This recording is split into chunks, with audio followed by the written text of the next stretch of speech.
Bonjour, bienvenue à l'émission Un peu, beaucoup, passionnément.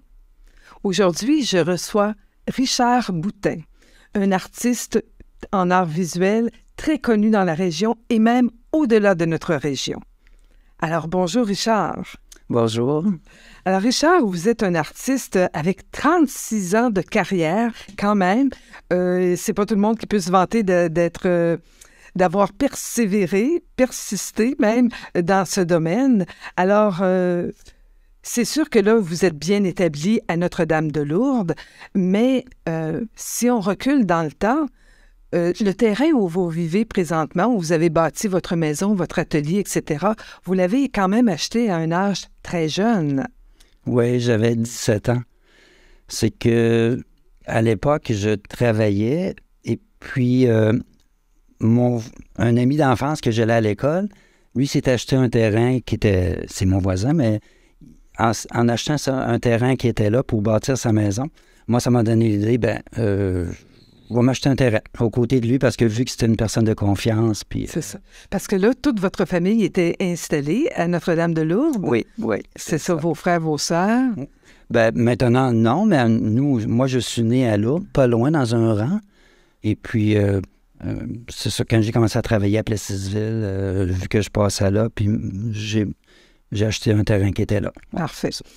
Et vous parlez que vous étiez à Lourdes, mais vous êtes quand même allé travailler dans la ville de Plessisville.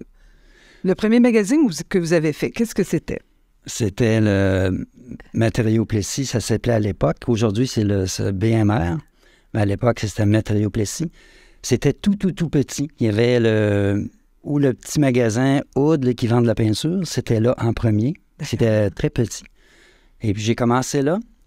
C'est-à-dire que quand j'étais chez mon père, à la fin d'août, je devais aller à l'école au secondaire 5. Et puis j'avais peur un petit peu de mon père, de lui dire ça. Fait que j'ai dit à mon père, puis il dit, si vous m'obligez à aller à l'école, j'apprendrai rien. Moi, ce que je veux, c'est aller travailler. Fait que papa, il me dit, tu vas aller travailler, mon petit gars? En bail dans le char, elle t'a conduit à Plessisville, puis même que tu viennes ici, c'est parce que tu as retrouvé une job. Fait que c'est ce que j'ai fait. Fait que je suis monté à Plessisville, j'ai fait toutes les usines, un peu partout. Puis la dernière place que j'ai fait, c'est justement là, Matériaux Plessis. Fait que c'était M. Jacques Leclerc à l'époque. Fait que là, il me dit, si tu veux rentrer, tu rentres demain matin. C'était assez... Là, il était rendu à la fin de l'après-midi, là, vers 4h, 4h30. Fait que j'avais trouvé mon emploi. Fait que j'ai resté là 14 ans. 14 ans, quand même. Ouais. Et là, vous commencez comme... Pardon, je vais te tutoyer. Tu avais commencé comme commis à ce moment-là, Richard? Non, au début, non. Je lavais les planchers. OK. Puis... je remplissais les tablettes, je aidais les vendeurs qui étaient là. Mais les vendeurs, il y avait 2 vendeurs là, à l'époque. Et avec le temps, le patron s'est mis à avoir confiance en moi. Et puis, après ça, j'ai commencé à vendre et puis à faire toutes sortes de choses. Ça. Puis, tu as quand même eu des emplois en gestion de personnel dans ce même magasin-là. Oui. Quelques années plus tard, comme genre 2-3 ans, il avait acheté le bâtiment qui aujourd'hui qui est plus grand. Là, oui. Là à ce moment-là, il y avait beaucoup de conférenciers qui venaient. Je ne sais pas à quelle fréquence. Et c'était un peu un genre de cours. Des conférenciers, par exemple, ça peut être des gens d'affaires qui nous expliquaient pourquoi j'ai réussi, qu'est-ce qui est la faiblesse dans une entreprise, un autre, c'est quoi un client. OK. Quelle est l'attitude à avoir?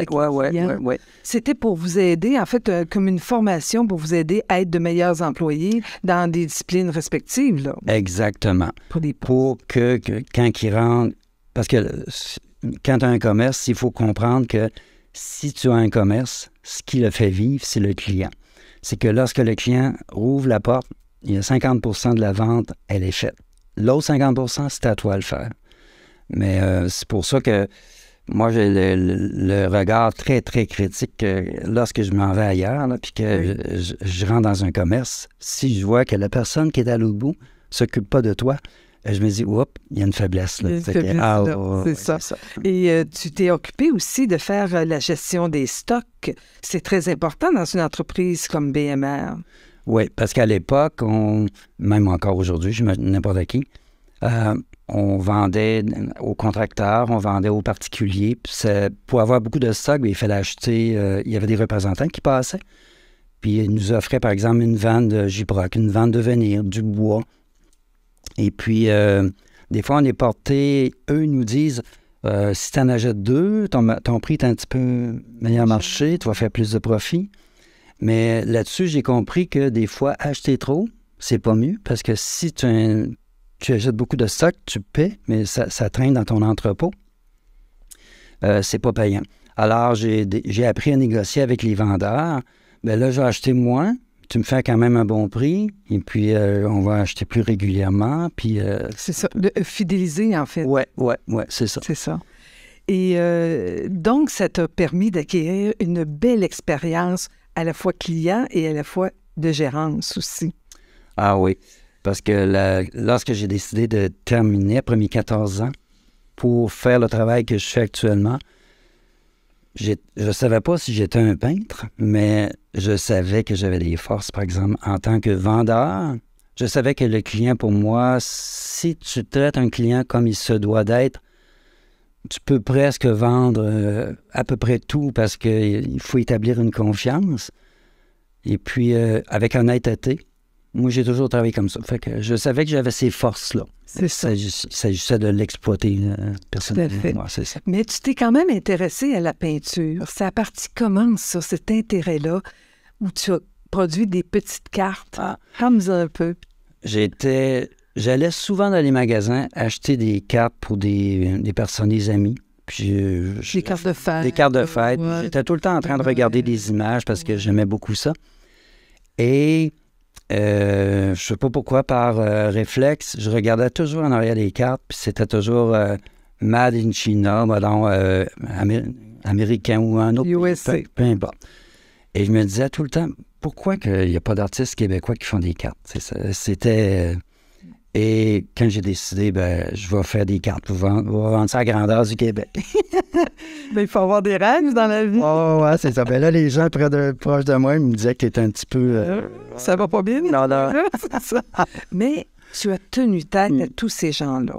En fait, ta persévérance t'a emmené loin. Au début, tu as commencé en faisant, tu me disais, environ 14 cartes que tu as essayé de diffuser, de vendre à des endroits. Ah oui. Je ne savais pas peindre. Je ne savais pas comment m'y prendre. Alors, je me suis fait 14 petites images, mais je les aimais tellement. Là, je me rappelle, j'ai fait un arbre avec des fleurs, là, puis le temps que c'était même pas de la peinture, c'était un peu de dessin et couleur. Il me semble que j'entendais le vent dans les feuilles, j'entendais les oiseaux, puis... C'était créé. Ah ouais, j'avais mon petit monde intérieur. Puis quand j'allais les vendre, parce que là, j'ai fait imprimer ça, j'ai fait des petits paquets, j'allais... tac, dans les magasins. Quand j'allais vendre ça, j'avais le même sentiment encore. J'avais l'impression que les gens, lorsqu'ils regardaient mes cartes, auraient la même passion que moi j'avais quand je les peins. Oui, c'est ça. Mais, partage de passion. Ouais, et ça s'est pas toujours fait ou ça s'est fait? Avec le temps, mais pas là. Parce qu'au début, le premier réflexe, c'était « Ah non, on n'en veut pas. » Et oui. Les gens avaient peut-être peur à ce moment-là. Les commerçants n'étaient pas habitués d'avoir du produit québécois dans les arts. Non, parce qu'on me disait que, premièrement, un artiste, on n'a pas confiance aux artistes parce que c'est pas stable. Moi, je savais que je le saurais. Et aussi, on me disait, premièrement, si on achète de tes produits, ça va être plus cher que n'importe quoi parce qu'un produit artisanal, c'est toujours plus cher. Et moi, je savais, avec ce que j'avais appris chez BMR, la compétition, c'est important. Il faut être compétitif. Alors, si ton compétiteur vend ça à un prix, mais toi, il faut que tu te le vendes le même prix ou meilleur marché, et non beaucoup, beaucoup plus cher parce que tu n'en vendras pas. C'est ça. Alors, c'est ça. Mais toi, tu t'es vraiment fixé des objectifs. Tu dis, moi, je veux vivre de mon art, donc je vais continuer. Et c'est là que tu as repris la route et que tu as fait des présentoirs pour faciliter la tâche aux commerçants. Oui, parce que quand j'arrivais dans les magasins me disaient non, j'en veux pas. Et beaucoup me disaient aussi, mais on n'a pas d'espace. On a des cartes de d'autres compagnies, mais on n'a pas les tiennes. Alors, je me suis dit, bien, il va falloir que je fasse des petits présentoirs. Puis à ce moment-là, je n'étais pas organisé, mais j'avais juste mon entrée tout seul. Je faisais ça avec du bois, là, puis au froid, parce qu'il faisait froid, c'était pas chauffé. Je faisais mes présentoirs, puis après ça, bien, je mettais ça dans l'auto. J'arrivais dans un magasin, quelqu'un me disait oui, bien, j'étais très, très content. Je mettais mon présentoir, je le remplissais de mes cartes, puis quand je partais, mon client était... Donc, tu as fait beaucoup de déplacements à ce niveau-là. Est-ce que tu as sorti de la région assez rapidement? Pas rapidement. Les premières années, je faisais tout ce qui s'appelle village, petite ville, aux alentours. Je me limitais à Québec, Sherbrooke, Montréal, parce que ça me faisait peur. C'est un grand territoire. Oui, mais je m'étais donné comme défi. Et après ça, là, je me suis attaqué les villes un peu plus grandes. Et mon devoir, c'était que, par exemple, comme Montréal, bien, mon devoir, c'était de faire toutes les rues parallèles. Si lui me dit non, l'autre, il va peut-être me dire oui, puis ainsi de suite. T'sais. Et j'ai développé le marché un peu. J'ai développé. Et c'est beaucoup d'efforts. Et là, parallèlement à ça, tu as bâti ta maison, tu as fait ton atelier. C'était à peu près cette période-là? Non, la maison, je l'ai bâtie. Le terrain, je l'avais acheté en 72, mais en 77, je m'étais acheté un petit terrain sur le bord de la rivière. Et quand je me suis marié en 78, je restais dans un petit chalet. Il est passé au feu. Ah! Et c'est là, je me suis dit, bien, le terrain, je l'avais. Fait que c'est là que je me suis bâti. Et j'ai bâti ma maison. Je ne savais pas à l'époque que je ferais le métier que je fais actuellement. Ça, c'est en 79. Mais en 86-87, c'est là que j'ai décidé de partir en ma business. Mais à ce moment-là, j'ai parti ça dans mon sous-sol. Ouais. Parfait. Et pour sortir un peu du Québec, parce que là, tu commençais à avoir quand même un peu de succès, tu as participé à des grandes expositions, les salons du cadeau. Oui. Ça, c'est un événement qui avait lieu 2 fois par année, à Montréal et à Toronto, aussi en Alberta et ailleurs, mais moi, je me limitais à ces deux-là. C'est un salon dont tout artisan, peu importe le domaine que tu fais, tu paies un local, on est installé là, on présente nos produits. Moi, je présentais mes cartes, ce que je faisais. Un autre pouvait présenter, par exemple, des tasses. Un autre pouvait présenter autre chose. De céramique. Oui, c'est ça. Ouais. C'était commercial. Ça veut dire que tous les commerçants du Québec ou d'ailleurs vont là 2 fois par année pour remplir leur magasin. Fait qu'ils se promènent avec leur gérant. On veut ça, on veut ça, on veut ça. Puis ils font leurs achats pour l'année. Oui, justement. Et ça te permet aussi à vendre plus, avoir un plus grand visionnement et aussi avoir ce qu'est le marché. Parce que là, tu es en compétition avec les grandes chaînes. Oui, tu as toutes les nouvelles tendances aussi qui sont offertes, là. Oui. Parce qu'avec les années, j'ai appris que, par exemple, si je faisais des thèmes de telle couleur, ça se vendait moins. Il fallait y aller plus par telle couleur, ça se vend plus. J'étudiais la compétition. Là, c'est ça.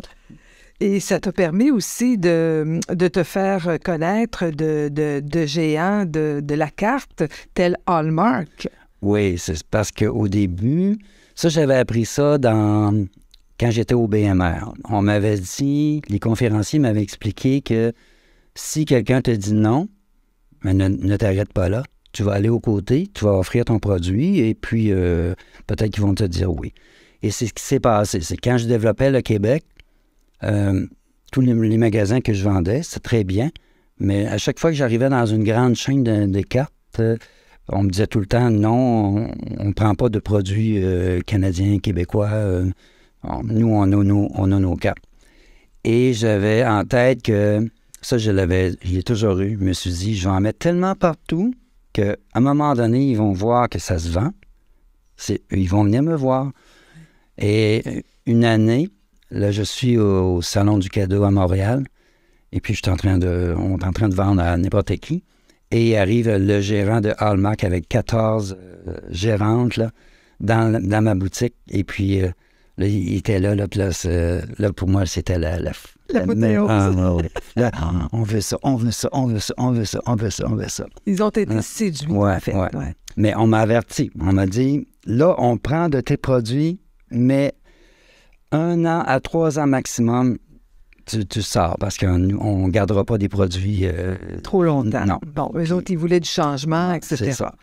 Mais ils m'ont gardé quand... Ces produits, On m'a gardé quand même un peu plus que 15 ans. Ouais, nous autres, ils ont vraiment apprécié ce que tu faisais. Et il y avait beaucoup de produits dérivés. Là, pour en fabriquer des produits dérivés, ça ne pouvait pas se faire à ton atelier, chez toi. Donc, tu as sûrement été voir ailleurs pour des graphistes, des gens qui sont dans le domaine respectif, là. Oui. Ça, c'est un choix que j'ai fait dès le départ. J'ai fait le choix de ne pas investir dans la machinerie et dans du personnel aussi qui va avec. Alors, j'ai décidé, par exemple, quand je faisais des cartes, chaque tableau était numérisé par des graphistes. J'envoyais ça, par exemple, à Québec. Ça aurait pu être n'importe où, mais là, c'était là. Eux faisaient le format que moi, je voulais. Par exemple, une carte de telle dimension. Après ça s'en allait chez des imprimeurs. Si je faisais, par exemple, un autre produit comme des casse-têtes, fait qu'à ce moment-là, ça prenait aussi les graphistes qui faisaient la poche, la couverture de la boîte. Après ça, ils faisaient des films. Les films s'en allaient chez un fabricant de boîtes. Après ça, ils faisaient aussi le film pour les casse-têtes. Ça allait chez le fabricant des casse-têtes. Et après ça s'agençait tout ça, puis ça revenait chez moi. Alors, je n'avais pas à investir dans la machinerie et du personnel pour faire fonctionner des machines, parce que je ne suis pas une multinationale. C'est ça. Et ça avait été beaucoup de gestion pour toi aussi. Et des pertes. Et tu voulais passer plus de temps à créer. À créer, à peindre et à vendre et à produire. C'est ça. Et tu as décliné beaucoup de produits dérivés. Peux-tu nous en nommer quelques-uns? Parapluies, etc.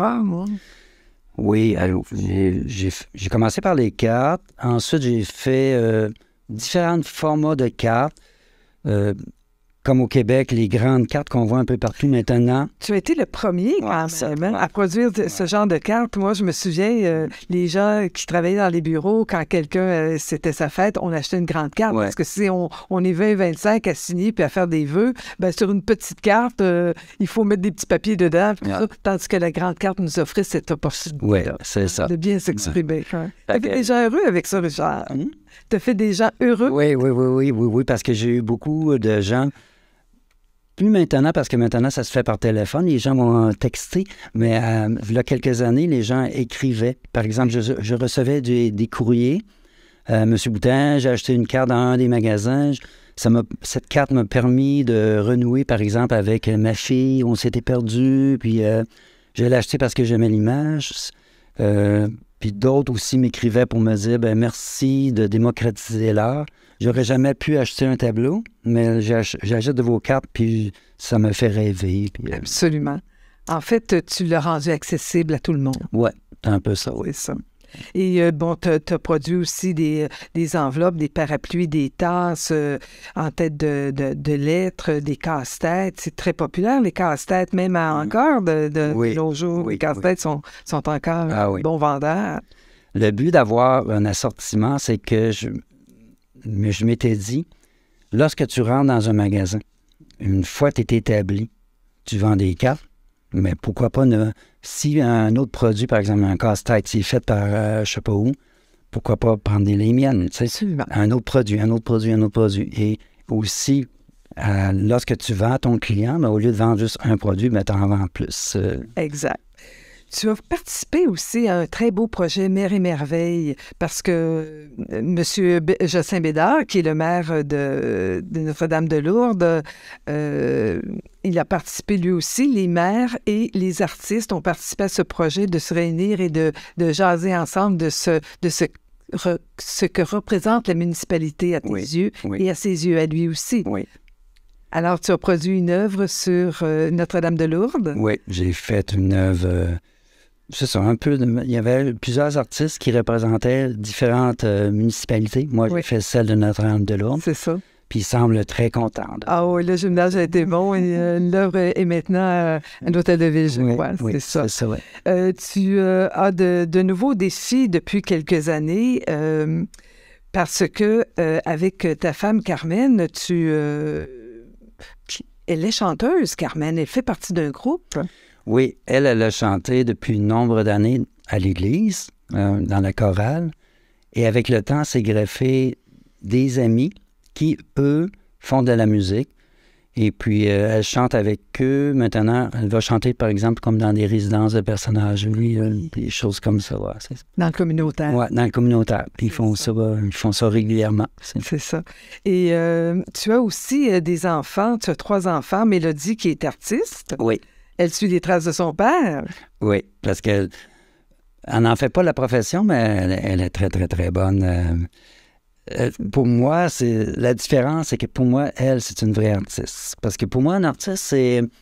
elle brûle pour point comme ça. Fais-moi un dessin, fais-moi ci, fais-moi ça. Elle va prendre un crayon, elle va le faire comme ça. Puis... Elle a fait de la peinture en direct, d'ailleurs. Oui, à Mère et Merveille. À Mère et Merveille, oui, tout à fait. Tandis que moi, c'est plus calculé.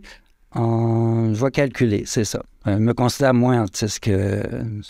Plus homme d'affaires qu'artiste. Plus homme d'affaires, c'est ça. Mais tu veux aussi aller dans un autre domaine, tel la musique. Comme passe-temps, peut-être? Ça a commencé il y a environ 5 ans. C'est sûr qu'avec le temps, mon domaine diminue un peu parce que la génération change. La nouvelle génération achète moins de cartes. Alors, moins de ventes. Et aussi, les magasins, de plus en plus, les petits magasins, il y a beaucoup qui ont plus de difficultés. Ils ferment. Alors, je vends moins. Alors, pour occuper mon temps, j'avais toujours rêvé de jouer du piano. Je n'avais jamais essayé parce que pour moi, c'était inaccessible. Et à un moment donné, j'ai commencé à jouer et puis à tous les jours, je pratique. Je joue. Tu pratiques et tu suis des cours encore. Oui, c'est ça, oui. C'est ça. Et tu vas t'associer avec Voxalic. J'ai entendu parler de ça, avec Kevin Fontaine-Paquet et son chœur. Oui, là, je le suis plus actuellement, mais j'étais là comme 3 ans à peu près. Okay. J'ai appris beaucoup là parce que lui, c'est un bon professeur de musique. Absolument. Dans notre groupe, il y avait Clément Moffett, qui lui, c'est un... Puis lorsqu'on pratiquait... Un compositeur. Oui. On pratiquait, on ne met pas ça là, on fait ci comme ça pour telle raison. Et nous, on a nos feuilles, nos partitions devant nous. Hein? Et là, j'apprenais beaucoup. C'est ça, c'est ça. Alors, les gens peuvent aller voir ton atelier. Hein? C'est accessible du lundi au vendredi, les heures de 9h à 16h, quelque chose du genre. Oui, c'est parfait. Ça. Alors, c'est tout un univers quand on entre chez toi. Je dis chez toi parce que ta maison est à côté, mais on entre dans l'atelier. Parce que même avant, lorsqu'on s'en va garer la voiture, il y a des belles fleurs, des jardins, une fontaine, de l'eau. C'est vraiment magnifique comme site. Et là, on entre et c'est l'univers de Richard Boutin. Eh bien, parle-nous-en un petit peu. Je sais qu'il y a un bout de temps, tu recevais même des autobus qui allaient chez toi. Oui. Il y a une période, on recevait au-delà de 50 autobus par été. Quand même? C'est beaucoup. Oui, moi, tout a débuté, ça. Je l'avais en vue aussi, mais en 99, je suis allé à Giverny. Oui, le jardin de Monet. Et ça m'a inspiré énormément. Quand je suis revenu, je me suis dit, j'ai l'atelier, mais je vais faire en sorte, mais beaucoup plus modeste, là, c'est tout petit.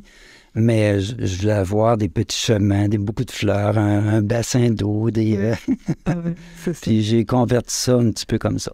Qui nous demande beaucoup de temps parce que c'est... C'est sûr, mais c'est tellement beau. Et les gens, je pense qu'ils sont ravis lorsqu'ils s'en vont. Ils vont voir tes œuvres à travers ces beaux jardins. Donc, c'est l'apothéose, comme je dis. C'est ça. Richard, aurais-tu quelque chose à dire à notre public qui nous regarde? Un petit mot de la fin? Je ne sais pas trop quoi dire, mais je pourrais dire, ayez en tête toujours un objectif. Un objectif peut-être qu'on ne réalisera pas ou qu'on va réaliser, mais que ce n'est pas nécessairement un travail. Ça peut être un objectif de plaisir, un objectif pour qu'à chaque matin, quand on se lève, Aujourd'hui, j'ai réalisé cela. Pour que lorsqu'on se couche le soir, j'ai réalisé telle chose. C'est presque le bonheur. Oui. Mais se fixer des objectifs, effectivement, dans la vie, c'est une bonne chose. Et de faire les actions pour les réaliser, Oui, c'est encore mieux. c'est ça, oui. Merci. Merci beaucoup, Richard. Merci. C'est vraiment gentil d'être venu nous voir sur le Merci. plateau. Alors voilà, c'était l'émission Un peu, beaucoup, passionnément, où j'ai reçu Richard Boutin, un homme vraiment passionné de ce qu'il fait, les arts, la gestion, vraiment un entrepreneur depuis 36 ans. Alors merci Richard. C'était la télévision communautaire de l'Érable. C'est Claire Baudouin. À bientôt.